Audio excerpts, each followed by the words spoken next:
Hello everyone, welcome to excellent classes. आज का हमारा टॉपिक है भारतीय न्यायपालिका, इंडियन जुडिशरी और सुप्रीम कोर्ट। यूएसए में न्यायिक संस्था की स्थिति है, मीन्स न्यायपालिका ही सर्वोच्च है। ब्रिटेन में संसदीय संप्रभुता है, मतलब पार्लियामेंट्री ही सर्वोच्च है। भारत में क्या मध्यम मार्ग अपनाया। सर्वोच्च न्यायालय संविधान का संरक्षक है। गार्जियन ऑफ द कॉन्स्टिट्यूशन क्या है? सर्वोच्च न्यायालय है, जो सुप्रीम कोर्ट है।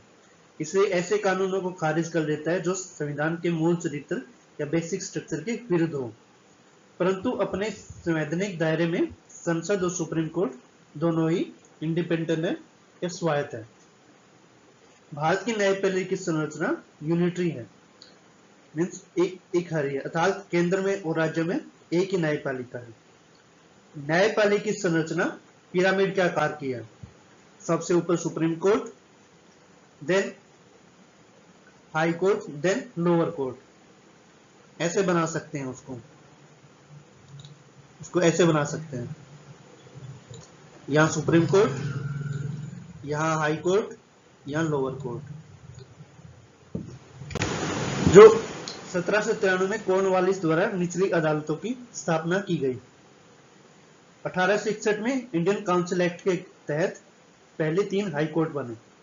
1935 में फेडरल कोर्ट की स्थापना हुई, जो वर्तमान में सुप्रीम कोर्ट है। 1860 में इंडियन पेनल कोड अस्तित्व में आया।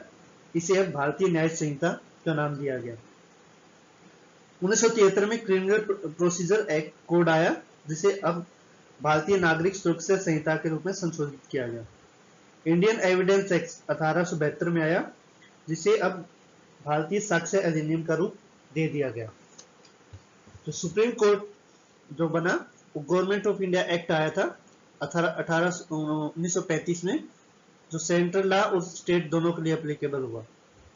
सुप्रीम कोर्ट इनॉग्रेट हुआ 28 जनवरी 1950 में और आर्टिकल 124 से लेके 147 तक कॉन्स्टिट्यूशन में और पार्ट 50 में दिया गया है।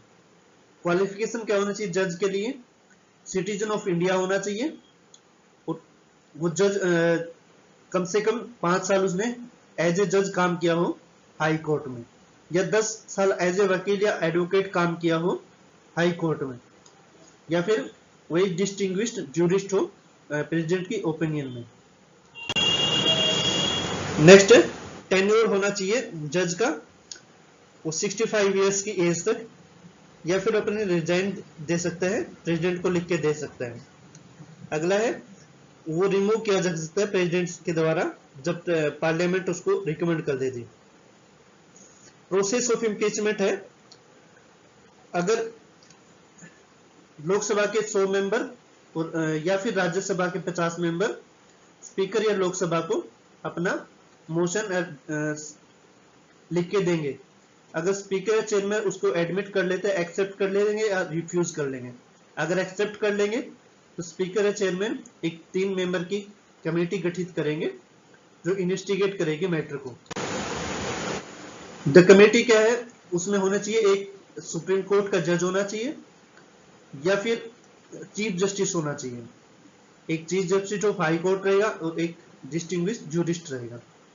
अगर कमेटी उसको गिल्टी फाउंड कर देती है मिसबिहेवियर में या इनकेपेसिटी हो अपने कार्य करने में, तो कंसिडर कर लिया जाएगा मोशन के लिए, और जो बिल होगा वो दोनों हाउसेज में स्पेशल मेजोरिटी से पास हो जाएगा और प्रेसिडेंट को सौंप दिया जाएगा और प्रेसिडेंट उसको रिमूव कर सकता है।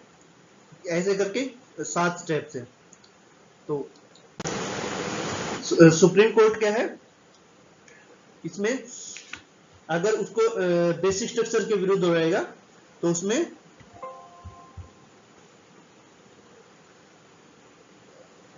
उसको मतलब जो लॉ बनेगा बेसिक स्ट्रक्चर के विरुद्ध रहता है तो उसको लॉ को खारिज कर सकता है।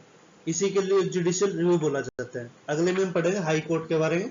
तब तक मेरे चैनल को लाइक करें, कमेंट करें और शेयर करें और सब्सक्राइब करें। Thank you so much. Have a nice day.